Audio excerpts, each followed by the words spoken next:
doing it? About half an hour now. No. Hi, welcome to the I'm a Busy Guy show. My name is Vince LoCascio, and I'm a busy guy. I'd like to welcome my guest, Don Bono. He's also a busy guy. Welcome, Don. Vince. Nice to have you here. Don is an author and artist, and just released his book called Chicago Legends, Treasures, and Dreams. Nice to have you here. Thank you. Let's start off about you. You were born in Chicago? Born and raised in Chicago. 6 boys, 1 girl. Taylor and Carpenter Street originally. And then at a young age, I moved us over to Chicago and Western. Coletti's, first pizza place in the area. Okay. And unfortunately, my dad did okay, and we moved out to the Austin district, which is where I went to high school. And your artistic talent, that was, it's so evident that it's a God-given talent, but did you have any formal training? No, never did any training. I just, there were so many kids in the family that I was always off by myself, drawing on the sidewalks or on people's garages. And then my dad Those lucky people. Well, no, they complain, and my dad had to go and fix it up and repaint the garage or fix the sidewalk. So I was always getting slapped around a little bit for my artwork. But you always had a craving to do it. I mean, there's something in the book that you mentioned. It's poetic that you waited for your dad to get his shirts cleaned because the cardboard that came back with it was a good material for you to draw in. Yeah, his shirts went to the cleaners, and he had them. They came back folded, and there was a white shiny cardboard slot that was put in there, and I used to steal those. Well, not steal them, but use those to draw my drawing. In fact, I still have many drawings at home on those very cardboard. Is that right? Yeah, yes, I do. So now what? But you were, as a living, you didn't start off. You were in the real estate business? Well, I was in a couple of businesses. I didn't get married till later in life, so I was able to pick my spots and move around a little bit. Actually, my first professional work would be in life insurance. I worked for Lincoln National Life for about 10 years. And I was coaxed into the real estate business over by Arthur Rubloff and Company. Spent about 4 or 5 years with them. Big name in real estate. Well, it was the proving grounds for almost everybody that started back in the 60s and 70s. And then 1980, I made a couple of big deals, had a few extra dollars in my pocket, and decided to open up my own shop. I hired a few people, a few kids from schools locally, taught them. In fact, many of them are still very active and got their own businesses now. So it just keeps passing down the line. So then, where does this turning point happen that you become an artist? Or not become an artist, but commercially selling? I tried as a young man to become an artist, but there was just anything there, and I wasn't really that great. I could draw pictures here and there, but I didn't have any direction or didn't know which way I wanted to go. If I was going to be a caricature artist or an abstract artist or a portrait artist. So I stayed with in the early going. By the way, you mentioned white charcoal. I used to do all my early drawings were in pastels, oils, messy. Mm-hmm. Need a place to put your drawings up, and then they have 5, 6, 7 days for the oils to dry, and invariably you're trying another one, and so you move this to the side, it gets smudged, ruined. I went to charcoals late in life. Actually, I got sick in '95, had a lot of time on my hands, and my wife dragged me to what the heck's her name? Can't think of her name right now. Your wife's name? No. We went to this concert. Pick is by her nickname, right? Pick is her nickname, right? Her name is Eleanor, but her name is Pick. Anyway, my daughter suggested that I draw a picture of this person we went to see on the cover of the bill and give it to her for her birthday, and I did, and it wasn't very good, but it was not bad. And I was never really a portrait artist until I started that. Then I started doing a few more, and before you know it, I had 400 or 500 pictures, people that I wanted to draw. Burt Lancaster, Kirk Douglas, all the people that I grew up watching the movies. And all of a sudden I had pictures all over the place. I didn't know what to do with them. So I put together this card back here with all Which the is beautiful. photos and started going to my favorite restaurants and bars. Started hanging some free just to get them on the walls. Mm-hmm. And then they started to sell off the walls. And I found myself every Friday making the rounds to some of these places, replacing the pictures that were sold off the walls. So it was lucrative. I didn't make a And it was a labor of love. I mean, you obviously enjoyed doing it. I love drawing pictures. Back to the method now, do you, because I know you do it with the buildings, you take pictures first and then do the drawing from the picture itself? Yes. I prefer to draw from a picture or a site that I can see that is still all the time. I take the photos of the buildings, in this particular case, from all the sides, and then I'll sit down with the owner of the restaurant to decide which is the best view, and draw the picture. And then I go inside and sit with these people. Drawing the picture is the easy thing. Yeah. Getting the information. Well, that's what I want to get into later, because it's like you could write 2 or 3 books. There could be one book of just pictures, one book of your interviews, and then one book about you. So, but back to the drawing. Do you? I know you're very much of a perfectionist because your hand is like a camera. But you'll see movies about artists or something. They have the whole beautiful picture drawn, and then they don't like one thing and they tear it up. Is that you? Or I've done it many times. Yeah. Yeah, especially my medium is charcoals. Extremely messy, no matter how precautionary methods that you take. When I'm all through doing this and doing that, blow it off, and it's all over the room. Mm-hmm. So pick has got to come by with the vacuum cleaner and pick up all the dust. We have to leave the door closed in my studio, otherwise it gets in the whole house. I keep the vents closed. It's a messy... And you've experimented over the years, different techniques. I think there's one you needed a rag or something, a little girl gave you the T-shirt, and then you stuck with that method? I was at a friend's house, my friend Larry Kaplan's house, and his daughter had showed an interest in art, and he said, can you show her a few things? I said, I'm not really a teacher, but sure, what do you have? And she brought out a couple of pieces of charcoal, and she wanted me to draw a zebra. And as I was drawing the zebra, I needed to blend the lines of the zebra into the coat.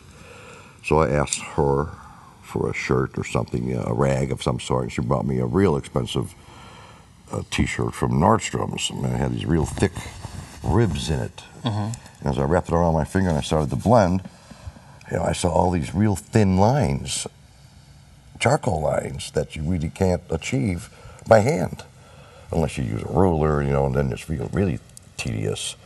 But I thought I discovered something brand new. And I started fooling around with other materials, wool, silk.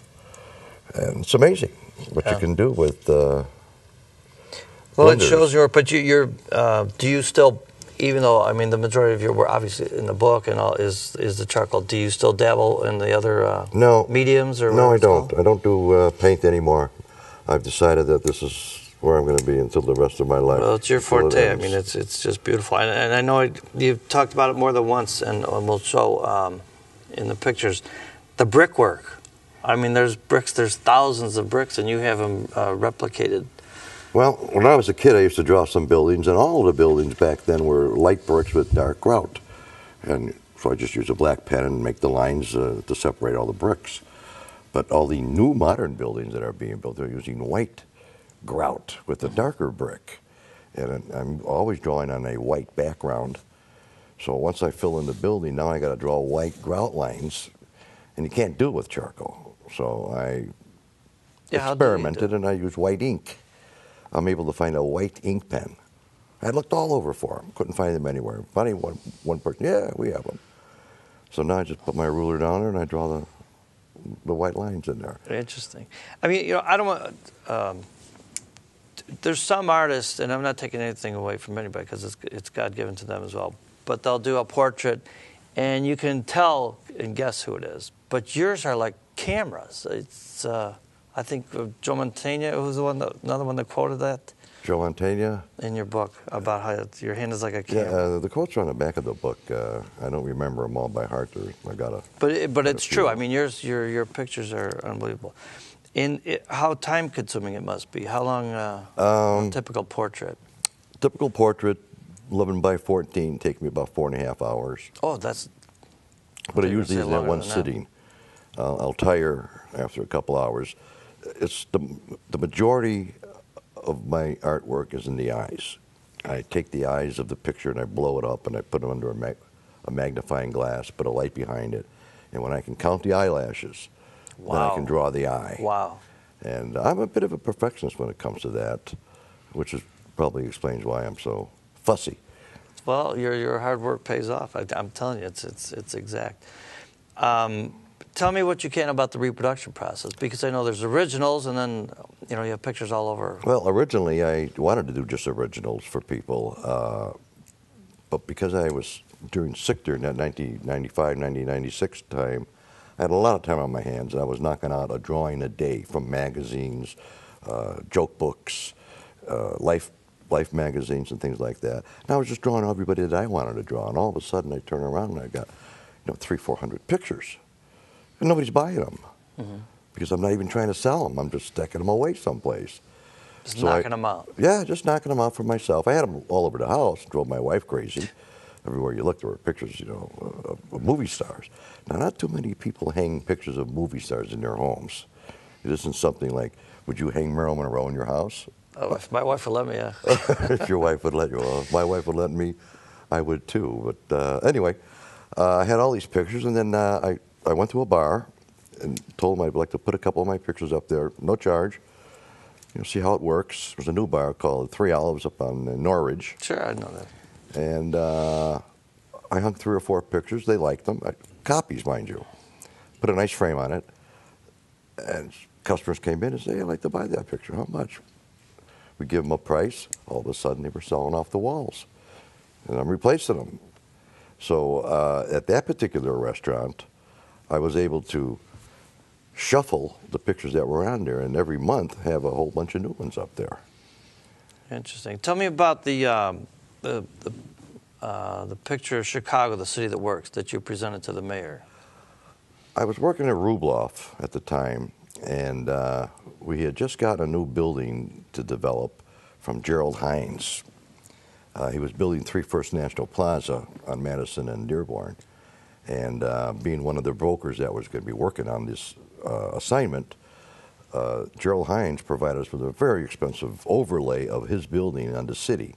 And at that point in time, we hadn't seen this kind of advertising. And I took it home one night and I looked at it and said, wow, that's really kind of neat.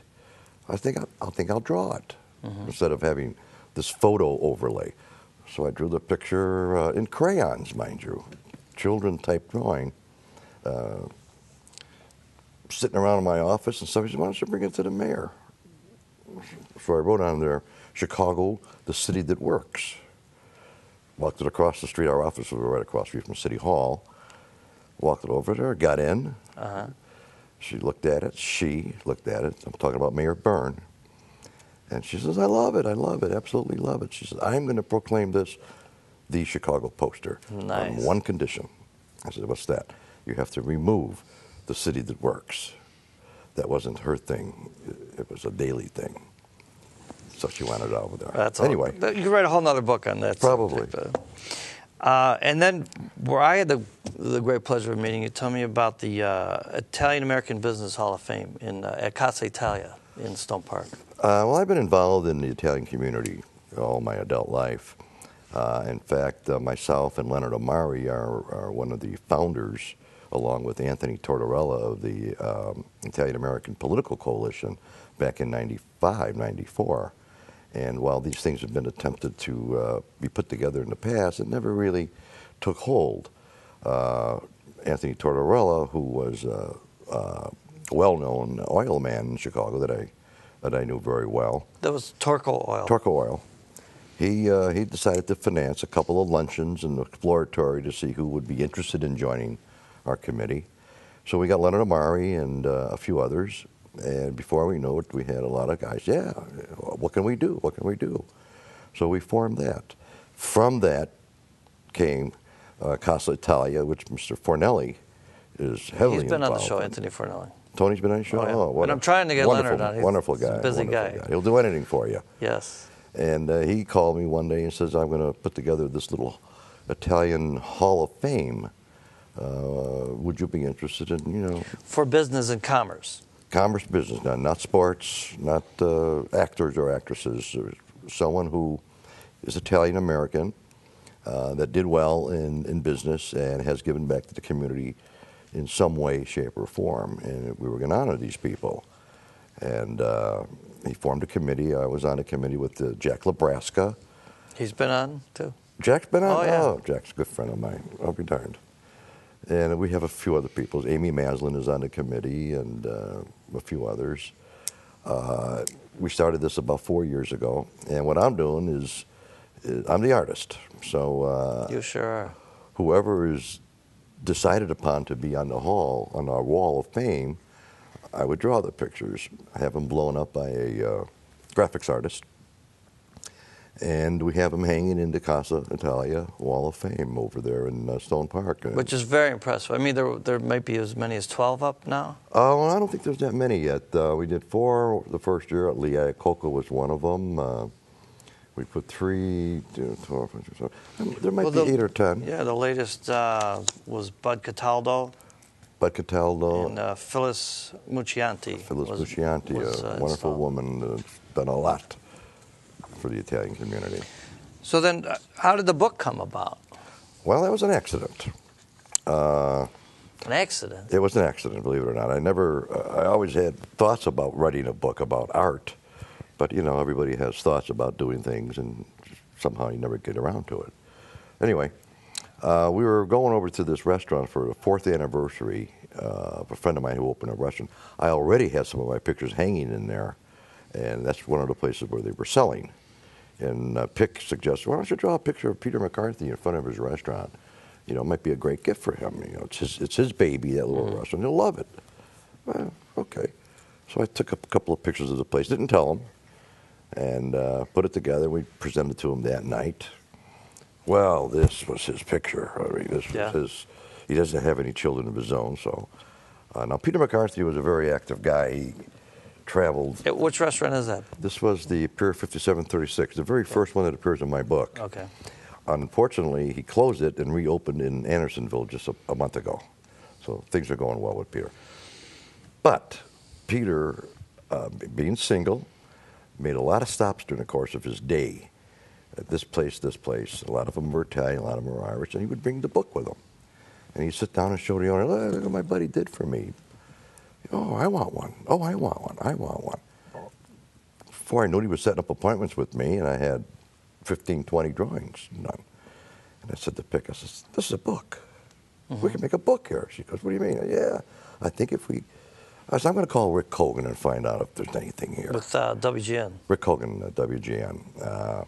I had met him at previous occasions, and so I called him and met him at the Billy Goat, which is his... The Billy Goat, right? You remember that? I read your book, yeah. In fact, when I called him and we're setting up the meeting, I says, okay, Mr. Hogan, where shall I meet you? He says, meet me at the Billy Goat. So me trying to be like I know everything, I said, well, which one do you want me to meet me at? He says, there's only one. And he hangs up the phone on me.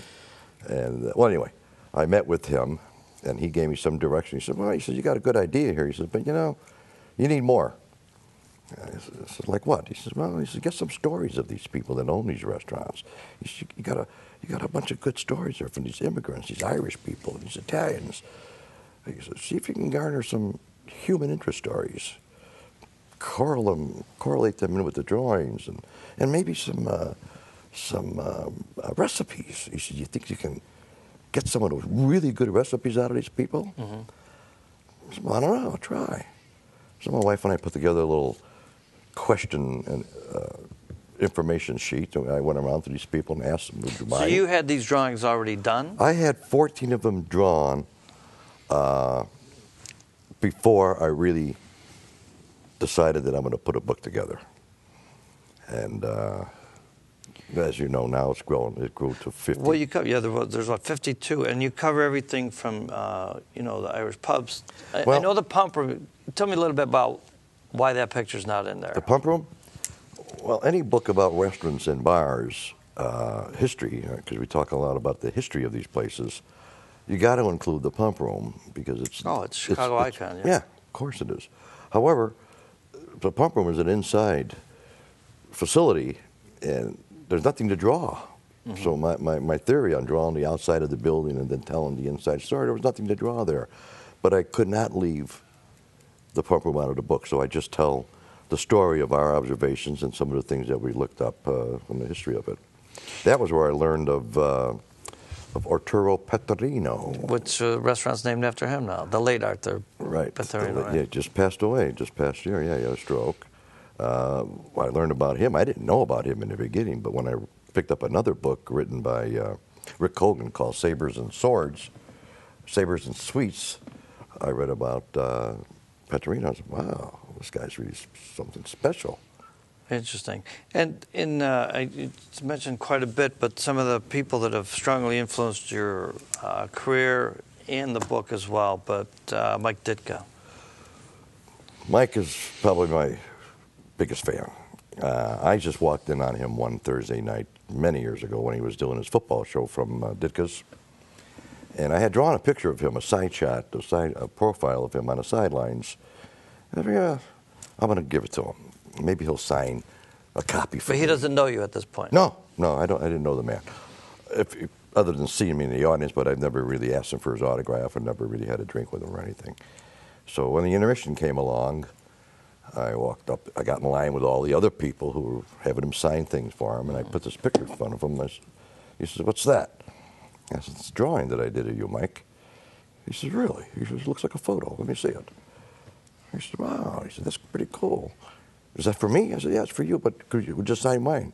"Absolutely." So he signs mine for me. And he says, "Do you have any more?" I said, "Yeah, I got some more." He said, "Bring me some next week. I'm going to see them." So the following Thursday, I bring down a little portfolio with 30 or 40 pictures of all the football and baseball players. He bought 35 pictures. Wow. He went, "I want that one, I want Really? this one, I want this one." I said, "What are you going to do with all these, Mike?" He said, "I'm going to put them in the steak room downstairs." He says, "We need a new thing down there." And as it is, 35 of my pictures hang in the steak room at Ditka's. And I mean, it's a gallery. Beautiful. And my boss, Steve Lombardo. Steve and I go back a long time. We were never really great friends. I never palled around with him or anything, but I always seemed to be in a place that he was. In the early days, he had the Sweetwater, as you know, and he had converted that from Mr. Kelly's, but I guess they had quite a few partners at the time, and they had to break it up a little bit. So a mutual friend introduced him to Hugo Raleigh. And they sat down on a napkin. Apparently, they put together a deal, and voila, we got Gibson's in 1988. Great partnership. Interesting story about these two guys. In fact, one of the stories that I tell is that one day, whoever was ordering the food that day ordered 32-ounce lobster tails. And the chef looks at the lobster tails. He says, "What am I going to do with these?" He said, "Well, you can't return them because you can't return fish. Put them on the menu," Raleigh says, "and charge $90. We'll see what happens." Well, they were all sold out at lunchtime. At the time, $90, big money, right? Well, they all sold. And what started off as an accident became their signature thing. Everything that they serve now is a little oversized, as you well know. Yeah. And then as of recent, that's where you had your book signing. Yes. One of. When I finished a book, I brought Steve a copy, and I was sitting there, and he was sitting there with Marty Galata from across the street, Tavern on a Rush, and his wife Peggy was sitting there. And Peggy started grabbing it right away and looking through it, and I says, "Did you ever do book signings here?" He goes, "No." He said, "We don't do book signings." I said, "Boy, it would be nice if I could do a book signing here." He said, "Well, we did do one. We did one for Tommy Dreesen and a friend of his that when they wrote a book together." I said, "Well, I considered." I said, I would be flattered to no end." Calls me 2 days later and says, "You're on." I said, "When?" He says, "Well, I don't know yet." He says, "Check with Mr. Coletti." Yeah, Jack Coletti. Well, it turned out Mr. Coletti went on vacation that day, and I couldn't contact him. And I was going on the Rick Hogan show that Sunday, which is where I wanted to mention a book signing at Gibson's. I mean, this is big stuff for a no account, nobody knows author. So he says, call me. So I called him on his cell phone, and it was Friday night. It was Saturday afternoon, excuse me. He was in Lake Geneva. And I said, I haven't heard from Coletti. What am I going to do? He said, I'll call you back. So as it turns out, he calls late at night, about 11:30, 12 o'clock. He says, and he gives me 4 dates. He says, you pick the dates. So I got up in the morning and looked at it, and I saw a Friday night. Friday night, I said to my wife, wow, this is incredible. I wonder if he made a mistake. Because really, who gives up a Friday night? Most people are concerned. I'm going to be bringing in 30 or 40 people. They're not going to be sitting there eating. They're going to be drinking my wine. And they're going to be losing business. And you sold out. The book's all sold out. Unbelievable. Yeah. Unbelievable. So let's talk about the book, because I don't want to run out of time, and that's the main focus why we're here. But how does the interview process takes place? You said that you had the pictures already done, and then you went back and interviewed these people. Yeah, I would bring them the picture. I would put it in a nice frame. Keep in mind that they paid for these pictures. So in the beginning, they were buying an artwork of their restaurant from me with no other connection. When I had 14 or 15 done was when the book thing came to pass. And I went back to these people and says, look, you've already paid me for the drawing. You've got the drawing. How about give me the story and I'll put it in a book? Yeah, okay, sure. Well, it's phenomenal. I mean, it's such it's a textbook for Chicago, because it talks about a lot of the immigrant stories that take place. It talks about the Italians, about the Irish, and it's broken into three. There's the parts of the restaurants themselves. Right, and then there's a recipe section, which was really difficult to muster. In fact, I mentioned in the book that when I went around looking for the recipes, it took some real arm twisting. Yeah. And I mentioned, well, you got a problem with that? That's very Chicago. Yes. In the back, and I didn't realize it until afterwards that I read a little bit more about it, what you call the photo gallery. Every picture that's there, you don't even have to put the person's name, because it's somebody that everybody knows. And that was an afterthought. From Michael Jordan to Vince. Oprah. When I had the book all finished with the restaurants, I brought it to Rick Hogan, and he says, you need more. You need something else here. Go home and do some more work. So I went through all my drawings, and I realized that I had a lot of drawings of people from Chicago, sports and entertainment world that I have drawn. So started kicking around with my wife, and we realized that all these people had a dream. Yeah. Let's put them in a book, and let's not put their names in there. Hence it's called Legends Treasure. Here. Oh, I forgot this guy's coming. You know what? Here's some cannolis.